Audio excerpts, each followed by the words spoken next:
దివ్యాంగుడు Odela నరేష్కు సేవారత్న award వచ్చిన సందర్భంగా Karimnagar Congress house president N M Rajitha Reddy Gajula Navya ఆధ్వర్యంలో ఘనంగా సన్మానించారు. కరీంనగర్ జిల్లాలో ఎల్ఎండి తపాల నరసింహస్వామి దేవస్థాన ఆవరణలో మహిళలు అందరూ కలిసి దివ్యాంగుడు ఓదెల నరేష్ చేస్తున్న సేవా కార్యక్రమాలను కరీంనగర్ జిల్లా Congress town president NM Rajitha Gajula Navya దివ్యాంగుడు నరేష్ను చూసి గుర్తించి అతడికి ఫోన్ చేసి పిలిపించుకుని మహిళలందరూ కలిసి అందరి ముందు నరేష్కు పెద్ద ఎత్తున సన్మాన కార్యక్రమం చేపట్టారు.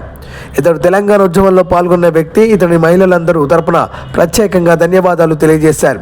ఇంకా మరెన్నో అవార్డులు రావాలని మనస్ఫూర్తిగా కోరుకున్నారు. ఈ కార్యక్రమంలో గాజుల నవ్య, బూర్ల అంజలి, మాధవి, జ్యోతి, మున్నా, సత్యలక్ష్మి, మమత, మంజుల, విజయరెడ్డి తదితరులు పాల్గొన్నారు.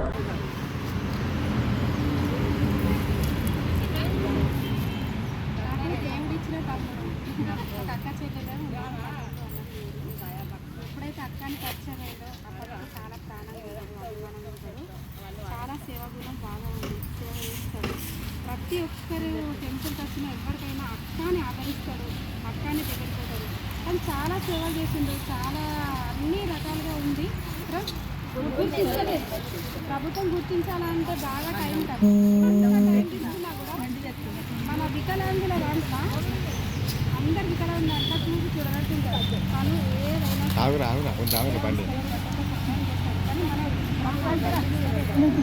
ఏదైనా మనం తమ్ముడికి సహాయం చేయాలి. మధ్యలో ఫోటోస్